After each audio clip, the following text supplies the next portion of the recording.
Understanding weather predictions and forecasts and utilizing them for flight preparation is one aspect of a pilot's responsibilities. Yet managing the weather conditions in flight is entirely different. Having ample experience aids in making sound judgments.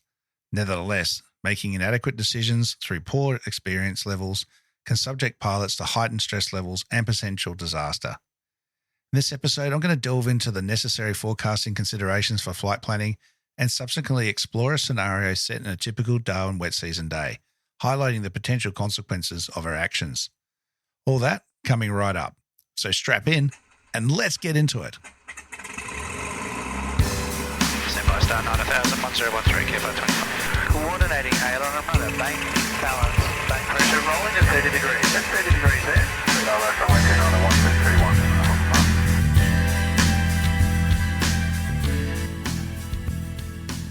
G'day everyone and welcome to episode 119 of Flight Training Australia, a podcast all about flight training and flying in Australia and beyond. I'm your host, Trent Robinson. G'day, thank you for joining me.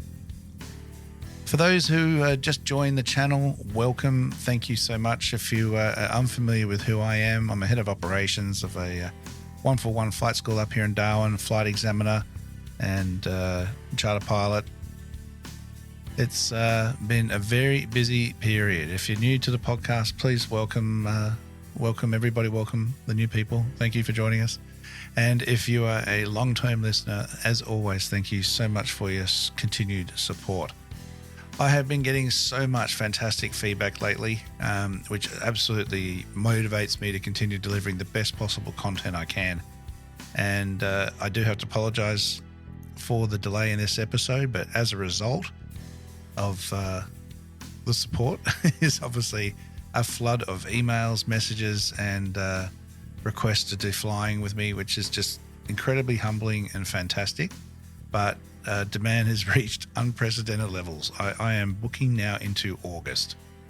So it is truly humbling to be recognized as, one of the best instructors in the country and for the work I'm doing in the podcast and everything else, but it is creating a significant workload and making it really challenging for me to adhere to my weekly schedule, balance work and family and everything else.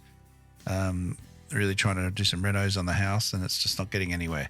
So I've decided just to back off a little bit. Don't panic. Everything's going to be okay. I'm not going anywhere, but I'm just going to give myself a bit more flexibility on when I want to get the podcast out. I try and get it out every Monday, as you know, but I just wasn't going to do it properly and not be prepared. And I don't want to rush it and just chuck something out there. It's not how I work. So I'm going to give myself a bit more flexibility. I'm still going to aim for Mondays wherever possible, but if it's not there, don't stress. As is this one, it's just going to be a day or two late. And I really appreciate your understanding in and all that and your continued support for everything I'm doing. I'd really like to extend my congratulations to my good mate Dan Bolton, aka that Mallard guy, on the success of his first book, Marty the Mallard and the Lost Tinny. If you haven't got a copy, what are you doing? It's as good a book for adults as it is for the kids, but obviously it's a kid's book. But it's just fantastic and got some great photos and illustrations capturing the top end in the Kimberley and, of course, the Mighty Mallard. And Dan has just published his second book in the series, Marty the Mallard and the Cyclone Rescue, featuring Benny the Buccaneer. If you haven't seen the Buccaneer, that's the one I did my floating hull endorsement in. That's on my Instagram and obviously Dan's Instagram page as well, that Mallard guy. So, look, like I said, featuring some fantastic photos and illustrations by Dan's father. The book is available for pickup personally here in Darwin. Dan will be more than happy to sign it for you, or you can order one directly from him. Otherwise, it is online on Amazon. You can search for Marty the Mallard, or there is a link in his Instagram bio and Facebook as well there. So I thoroughly recommend you do your kids a favor and get them this book. Not only is it supporting Dan, aviation in Australia, but also helping promote aviation amongst our young ones and kids alike to continue dreams and passions of flying in the sky, something that we all have done at some point or still do right now. Ironically, there's a cyclone right now. Cyclone Megan is currently crossing the coast near MacArthur River Mine and Garuda Island to the east of the top end there. And ironically, the same location of the cyclone in Dan's book. So nice prediction there, mate. Well done. So this is no doubt creating strong winds, gusts of over 100 to 130, 140 k's an hour, 60 plus knots, and obviously fierce weather associated with that, which is something we're just going to naturally avoid. But when we're not having cyclones up here, and it has been a while, there hasn't been many. We haven't had one that hit Darwin for nearly 5 years now. So I think we're due at some point. But the wet season is alive and well otherwise, presenting all sorts of different weather conditions for the 5 to 6 month period, from the initial build up starting around October, November, with lots of thunderstorms building and passing through quite quickly, to pushing into sort of December, January, February, the monsoon and the monsoon troughs and the associated tropical lows. So people often ask, well, what's the weather going to be like tomorrow? When can we fly? And if you look at the Darwin forecast, it's pretty much the same maximum and minimum every day. Usually a 35-degree maximum, minimum of around 27, 28 overnight, and humid, with possible storms or rain in the afternoon. And if it's the monsoon period, less storms, but lots of low cloud and rain. So, less storms doesn't mean storms, though. It means less thunderstorms. But we still have towering cumulus and fronts passing through associated with the monsoonal troughs. And that produces some quite intense, heavy rain showers, very big rain droplets. If you've watched some of the videos I've posted lately, you'll see those drops falling, and they're not an illusion.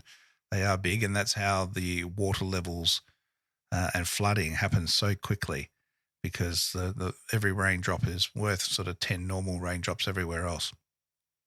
And that's right through the tropics. So what do we do?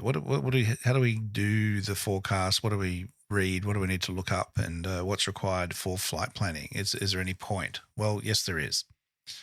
So as per CASR 91.235, right in the beginning, we can have a look at some, 230.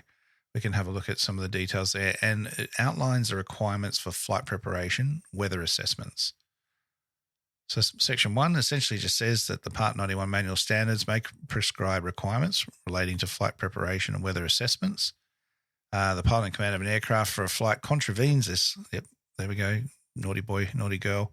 If you contravene this sub-regulation, if a flight preparation or weather assessment requirement is not met for the flight. So it's essentially saying you have to go and read forecasts. And a person commits an offence of strict liability if the person contravenes this sub-regulation. And that's a penalty of 50 penalty units. And I thought this was a good opportunity just to discuss what a penalty unit actually is. It's all right through the CARs and CSRs now. And it's all part of the National Crime Act, or Federal Crime Act. And each penalty unit at the moment in Australia, under federal law, there are penalty units for states and territories, but the federal rate is $192.31. So if you go flying and don't read the weather and get found out, and it probably, goes a bit pear-shaped, you could be facing a $9,615.50 fine. So there you go. That's what penalty unit's all about. All right. So what we need to do is get stuck into the CSRs, and this is flight rules. So it's not going to be Part 61. Remember, that's licenses and ratings and all that sort of thing. We want to go into Part 91 and the Part 91 MOS. So this primarily contains the legislation that you need to comply with, whereas the MOS has the actual details of all the rules and the expansion on it all pretty much. So it's the easiest way to remember it. All right, so with that in mind, we're mainly going to stick with the Part 91 MOS, and I've pretty much gone through the CSR bit you need to know. And Chapter 7 is really what we need to look at, which is the flight preparation and weather assessment requirements. So we have the usual weather requirements that we're used to, the need for a forecast within 1 hour, and we need to consult it and make sure we've got the latest weather before we go flying and that sort of thing. But just remember the big definition here that we need to be mindful of, and this is going to feed into alternate aerodromes, which I'm going to go into in the next episode or so is an aerodrome forecast. What is an aerodrome forecast? An aerodrome forecast is a forecast for an aerodrome, funny that, in Australian territory, an authorised weather forecast for the aerodrome issued by the BOM. Not allowed to call them the BOM. I have to tell Casper and upgrade that one. So of the Bureau of Met that is labelled as a TAF. Or for an aerodrome outside of a territory, it's another forecast. So we're not going to worry about that because we're not going overseas. So that is part of what we're dealing with at the moment. And it's an area forecast. It's a TAF. I just don't know why they call it a TAF, but I guess to cover the inside and outside of the Australian territory. But that's what makes it a little bit confusing for people. Now, whether we're IFR or VFR, we need to make sure that we consult these forecasts. So if we haven't got a TAF available for the local aerodrome forecast, we need to default back to the GAF. And really, that's what we have to look at. We've got TAFs for local aerodromes. If that doesn't have a TAF, we've got a GAF. And we've also got the grid point winds and temperatures there. So that's what we need to be consulting and assessing. Now, they will have timelines on it. It will have your sections on the GAF that are split up. And like I said, in the territory, it's useful, but it can be a little bit difficult to tell exactly when something's really going to happen. So it really, if it says it's going to happen, it is. It's just a matter of when. And you'll get to know the local weather forecast just as you will down south and east and west and anywhere else. You'll understand usually when the weather starts to show up, how it's going to behave and what it's going to do and when for the various periods throughout the year. And the wet season is no different, that it will typically be early morning showers, potentially reasonably fine morning, and then back into it mid-afternoon for thunderstorms and things in the build-up.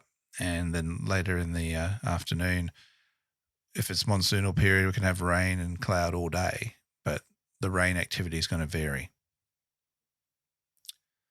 So once you've looked at the weather forecasting and you've got an idea of what's going on and whether it's going to be flyable or not, we can decide. Probably one of the biggest things is, am I going to fly below the cloud or on top of the cloud? And generally speaking, going on top can be a risk. If you don't have some half-decent accurate information for what's going on at the other end, I would exercise caution. You need to be able to get yourself back down and maintain VMC. So make sure you're factoring all that sort of stuff.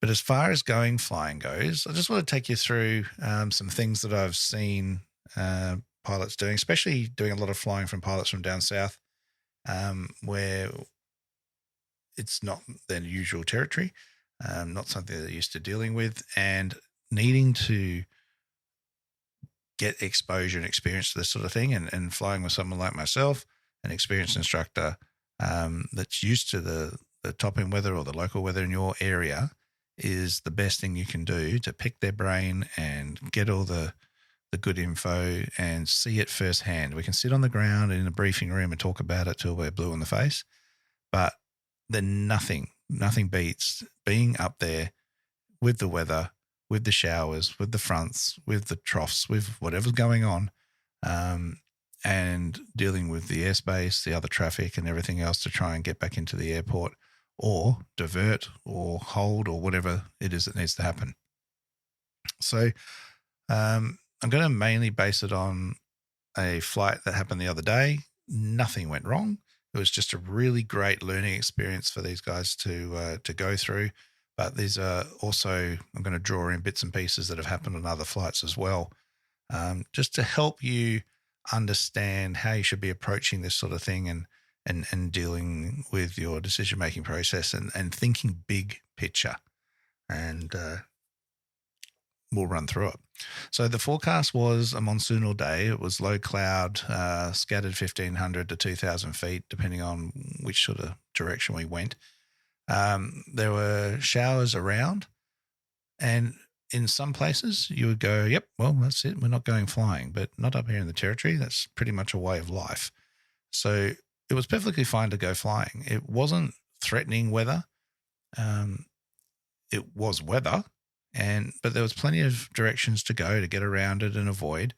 But there were a few bumps and those sort of things. And this was great for the guys to see as well, that as we were looking at whether we could see through it, but do we go through it? Do we go through the rain?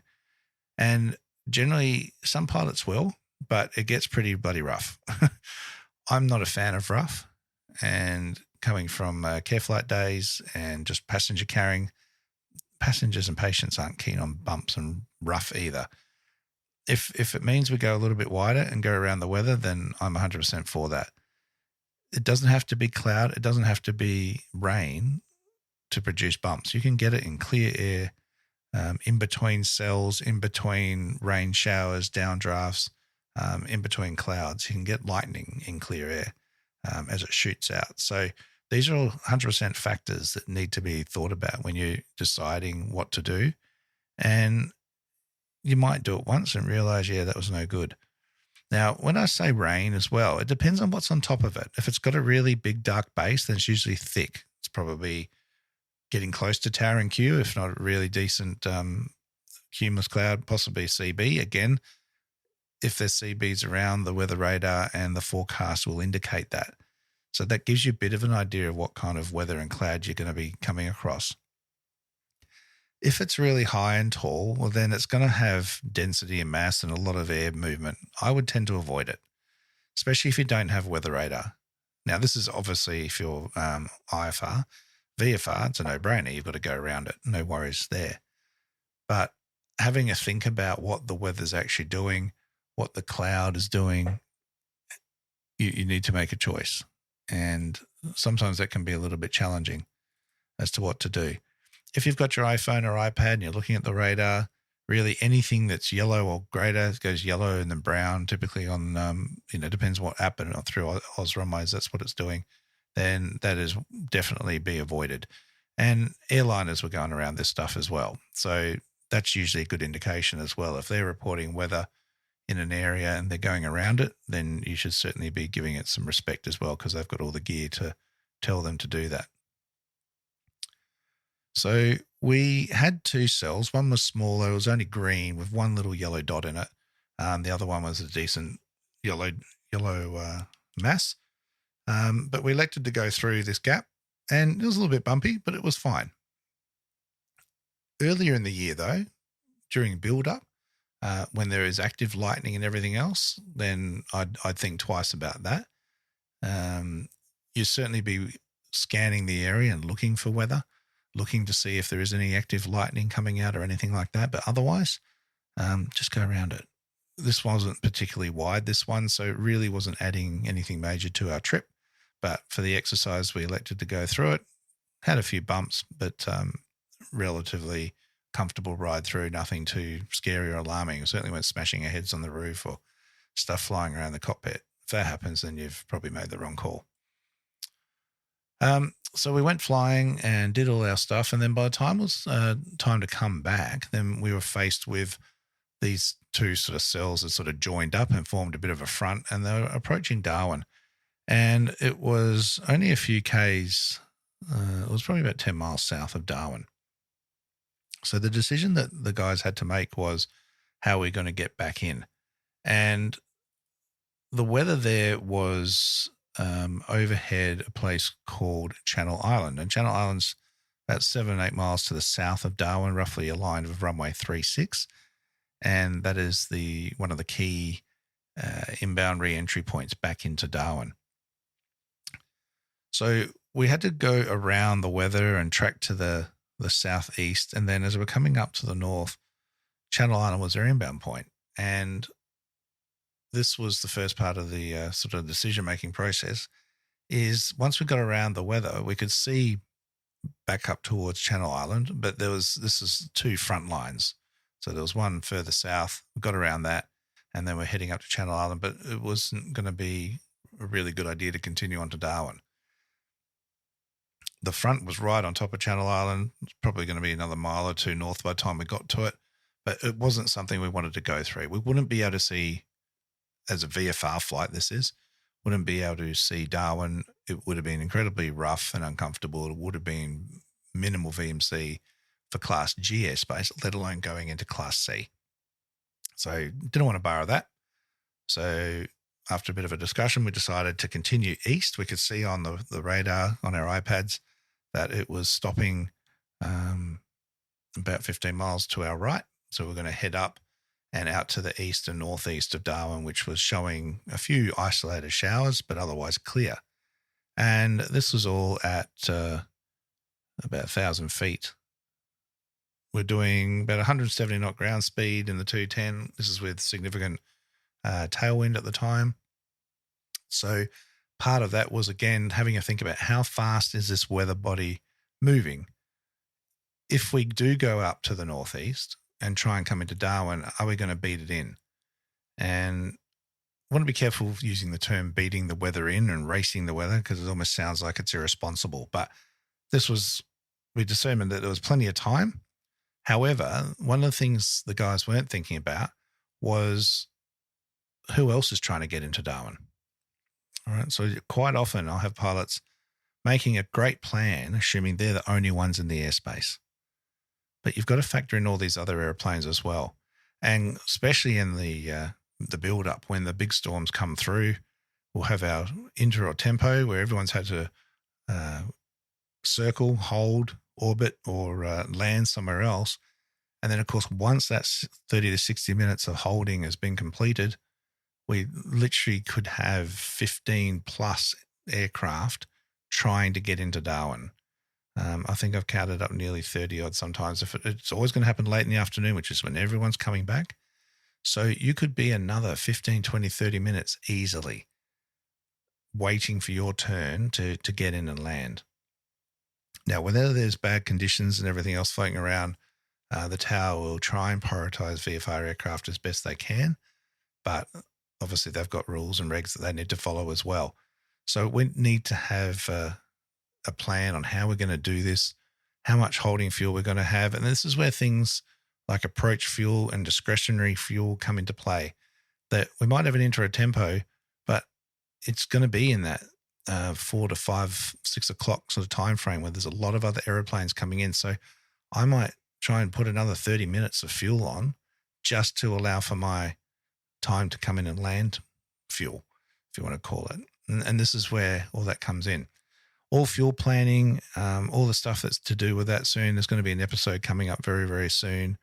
I'm going to take you through all the stuff with fuel planning because, again, that can be a little bit confusing with the new terminologies and things. But I'll save all that for another episode. So once we decided that that was going to be okay, we pushed up to Castle Point, which is at the top of the Adelaide River, and that's essentially one of the VFR routes in.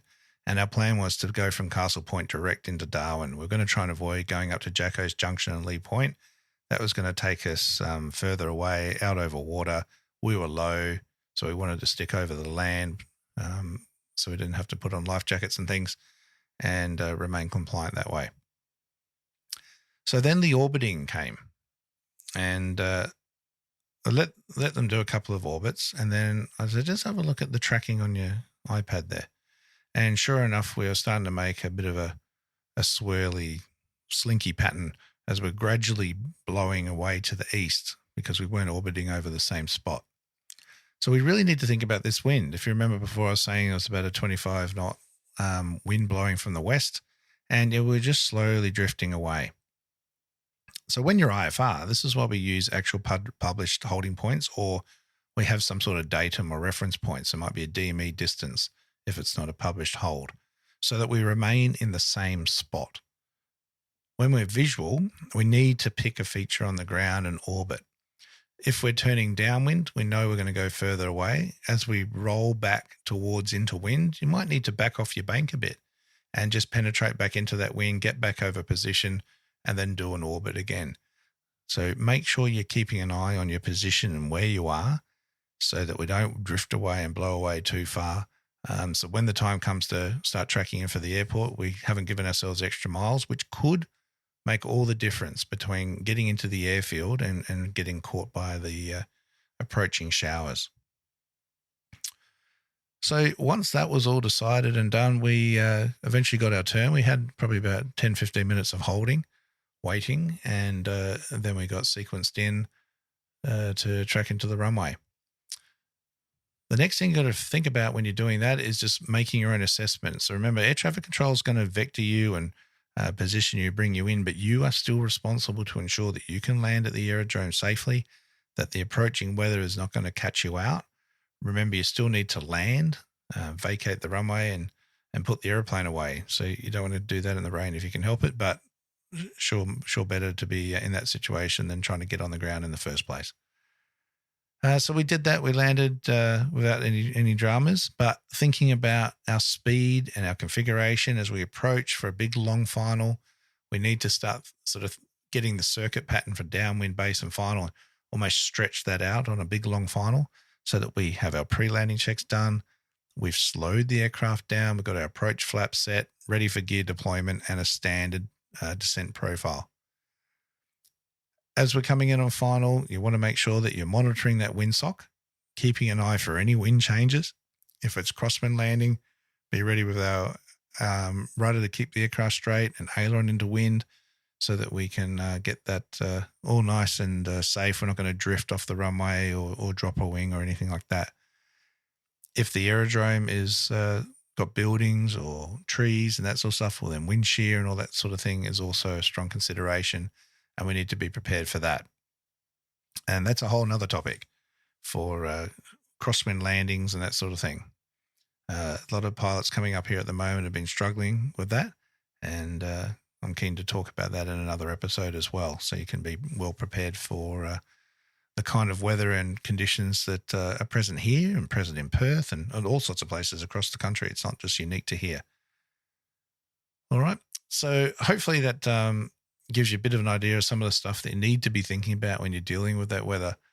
And the big one is really giving yourself options and time. If this isn't going to work, what are you going to do? Where are you going to go? What's air traffic control going to do with you? Is that going to put you more in harm's way? Are you better off holding and staying where you currently are with the option of, if it doesn't work, heading back? Last light was approaching. It was in a day. It wasn't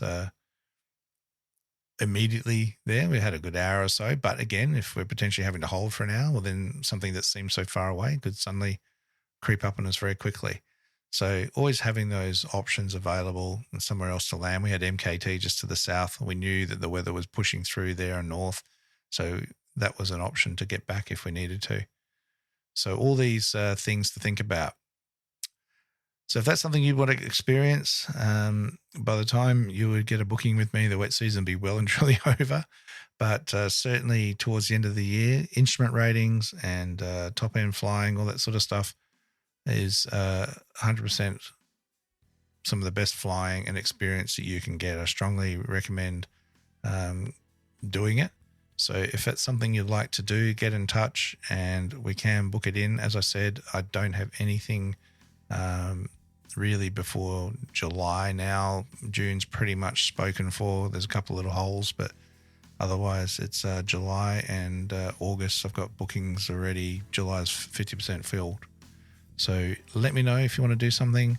Plan ahead, especially for instrument ratings and that sort of thing that take longer time. Need to get those planned nice and early so you're not getting dragged out longer than is needed. All right. Thanks for listening, guys. As always, send in your details. Number one preference is email now. You can message me on Instagram and all those sort of things, but I'll draw you back to email so I can track your messages. It's, again, just the number that I'm getting at the moment, trying to find where the contact is. If I can get it through email, it makes life a lot easier. So info@trentrobinsonaviation.com.au, and I look forward to talking to you then. Thanks again to all my patron members. If you'd like to get on board there, turning into a bit of a blog post as well. So there's member-only content. There's also some free blog-style posts and things there that I'm starting to add on to there as well. So definitely go and check that out. All the links are in the episode description of the player of choice you're listening to right now. All right, so until then, blue skies, and remember the golden rule: aviate, navigate, communicate. Cheers, guys.